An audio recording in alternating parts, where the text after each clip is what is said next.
Yo, what's going on?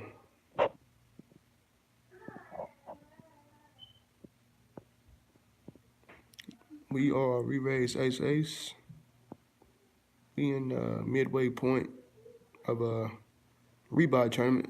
It was a $15 rebuy, $16.50 to get in. At the end of the rebuy period, for $15 you can get an add-on. That was worth 5,000 chips.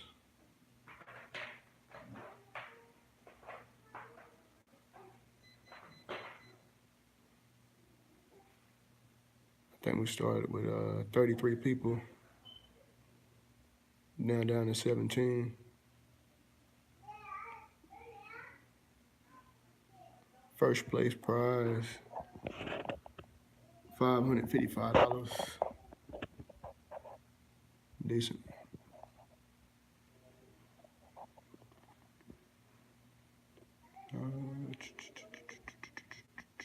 9-7 right here on the bit blind. Probably gonna see a flop.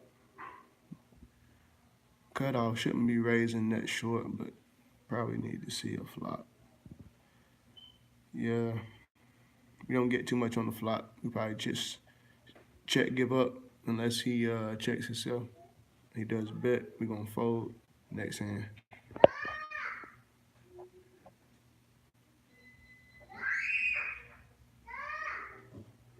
This tournament right here, second tournament, we was intending on waiting all the way to the deadline to get in, which is getting pretty close. But we want to get to like 1 minute or even less than 1 minute, because with the rebuys, it can get costly. It's best to go ahead and get in at the almost the very end of the deadline. And it's a whole lot of dead money once you get in after that, because people rebuy, get crazy. Even though it's only $15, $16.50 to get in, then $15 rebuys. People can rebuy a lot, get sucked out on, rebuy in, can easily get up to, $90. As far as you buying into the tournament, being a big part of the prize pool. You want to be the one collecting the prize pool. You don't want to be the one putting it in for somebody else to collect.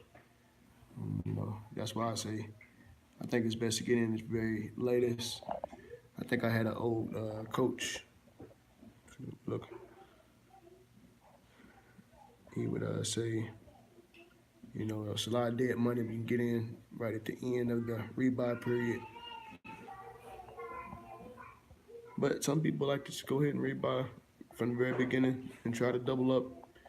There is a lot of bad players at the very beginning, and I can't argue with the point. But for me, I believe my edge is collecting, after the rebuy period is ended and getting in on some of that dead money, double up, try to make something happen.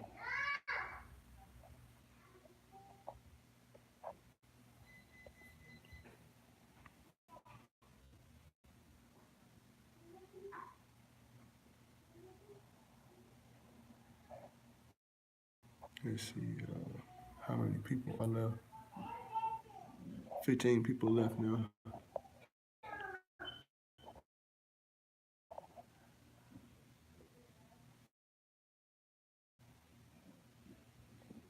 I thought it was 16. Somebody went out since we started filming this.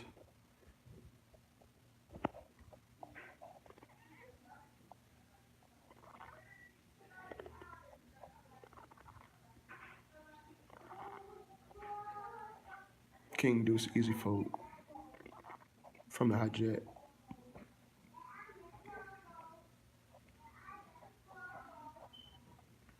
Shoving ace king under the gun, under 10-bit blind, standard shove.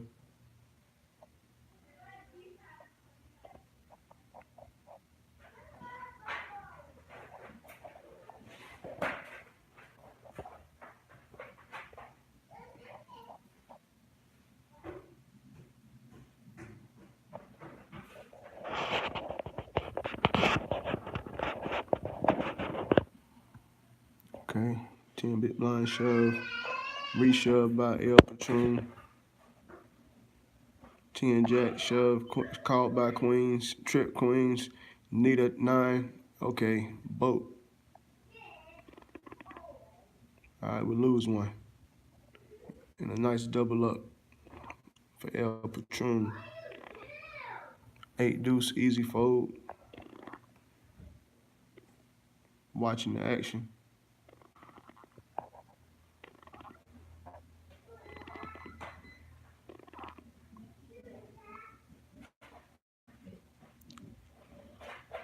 Five and a half, big blind shove.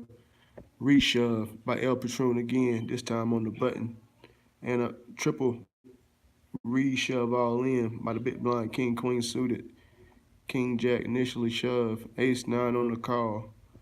Looks like the king queen will take this one down in the big blind, but having so little chips, initial shove it with king jack will take half of that pot.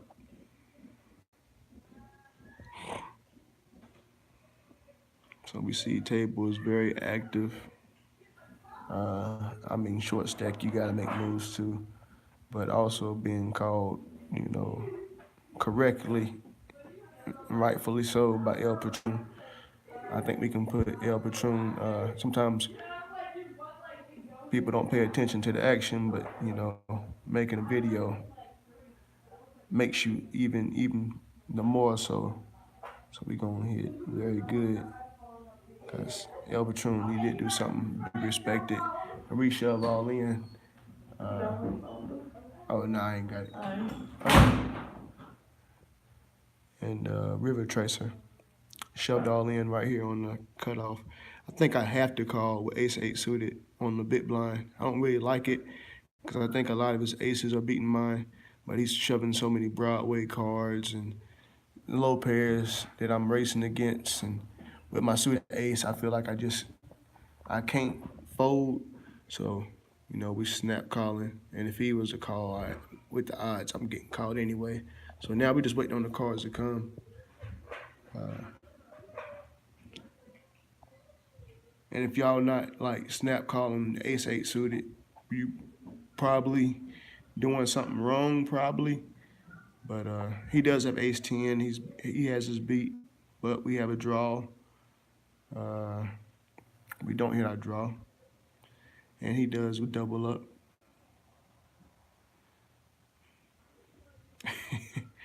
I mean, I guess looking back, you can say you could fold, but that's a snap call every time. Ace 8 suited with somebody being that low, they would have to be pretty tight to make that fold.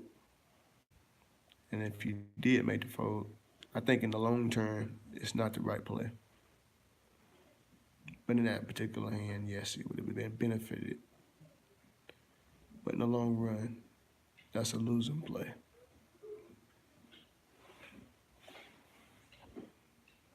I don't know.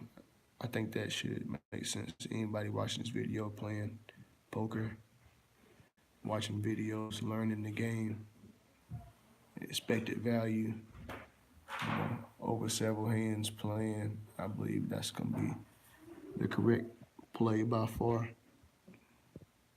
And I believe I would get, and I agree on any profitable poker player. Ace Queen, there's no way we're not shoving this all in, even if my man shoves like he does. Like if you're not doing this, like there's something wrong. And he might show up at ace king here, but a lot of times he's gonna have ace 7 suited, ace 2, ace 4, ace 5 suited, a lot of that. Okay, like I said, sometimes, yeah, he is gonna have that. Sometimes you're gonna hit that jack on the river just like that. This time we don't hit it and he doubles up too, but you gotta make that call. I know some people probably like, what in the world? But yeah, you gotta make that call. Also in poker, that's another thing. You can't get mad. You gotta take the good with the bad. I've won plenty of these. I've lost plenty of these. The same either way. Not gonna change my life, but you got a good uh, dollar per game amount for the games you playing. If you're not playing that many games, you're making a high dollar per game amount because you're focusing in on the tournament you're playing. You're trying to win that one. And if you're playing a lot of games, you got several opportunities. You're gonna lose several of them, but you're gonna win some of them too. And whenever you win them, you gotta just be optimal with the bankroll because variance is real. Right here with the files, we're gonna make a call. We're gonna get an over raise. Hopefully, my man don't triple, 3-bet, shove all in. If he just calls, we'll call too. Set mining and check folding. But if he shoves, we're gonna go ahead and fold anyway.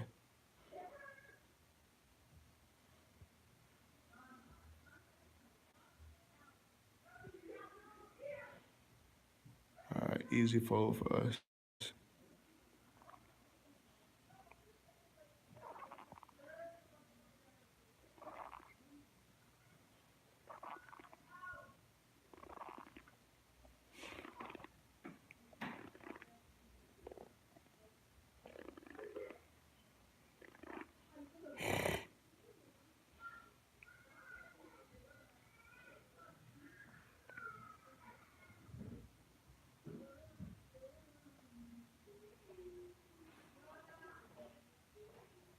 King on the river of ace king versus queens seems a little painful. Poker's a brutal game. We love it when we hit. That's why we play. 6-9 suited. Raise on the hijack. Standard raise with 24-bit blinds. Get called by cutoff. 17-bit blinds. Pretty strong just call, but he does have position. Just gonna check on this flop, 3-handed.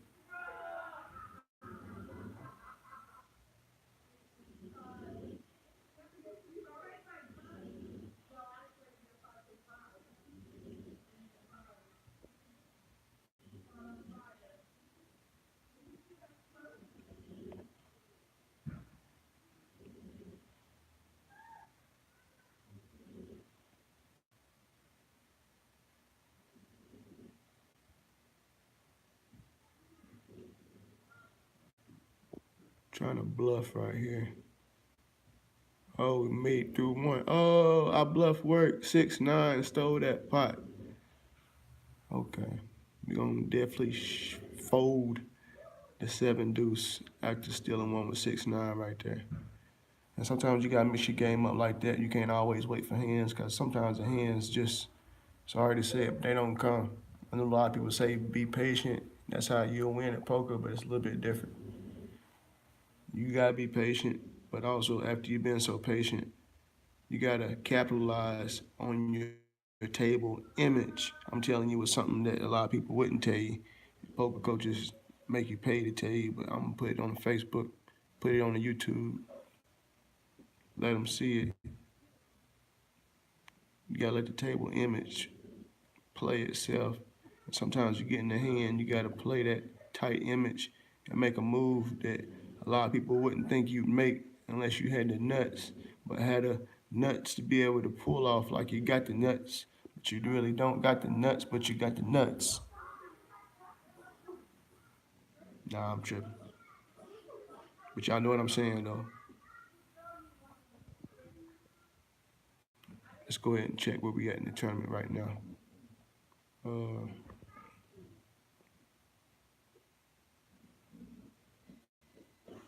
there's 17 people left in the tournament now. 17 total.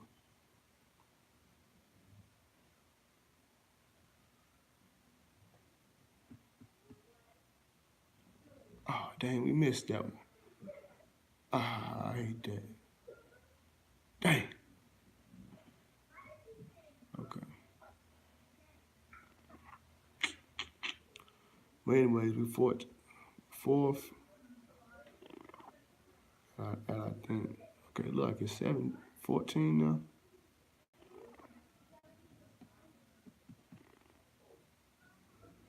Okay, fourth out of 14.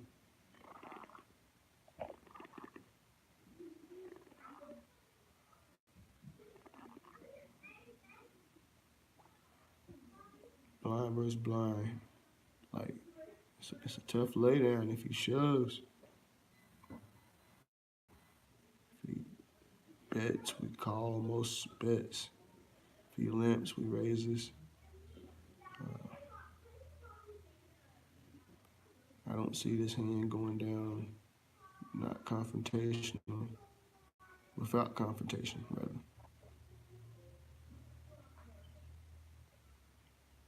Damn, sure.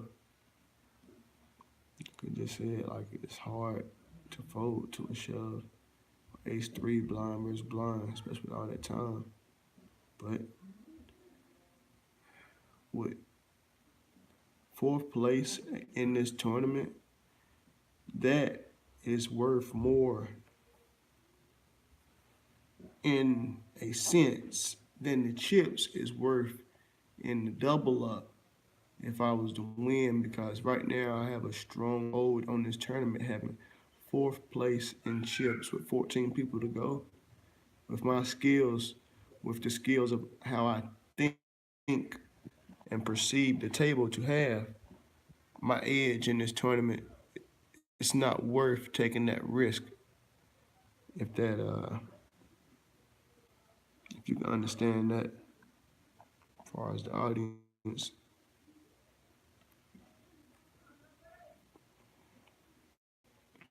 Um, it's an easy fold to this a little less than 10-bit blind undergun shove. That's a strong range that he's shoving. Probably ace king, ace queen suited, ace jack suited maybe, ace 10 suited maybe, but probably not. Eights plus probably, maybe not even sevens, even though it should, maybe not.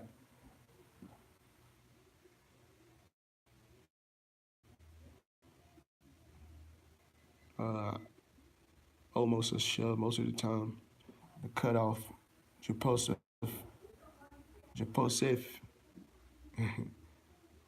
If he do something, that's the only way I see. I probably don't do nothing here. He don't do nothing, so I think I got to shove all in right here. I can't raise, I can't do some limp, so yeah. If they wake up with a hand, it's kind of like, dang, it sucks, but I think that's a shove that I got to make right here. Yeah, both blinds do fold, and we take down the blinds. That's what this game is about, taking down the blinds a lot of the time without hands being contested, taking the pots down without having to go flop. That's what it's about. This went 18 minutes plus, so I'm gonna go ahead and shut this down, start another one later.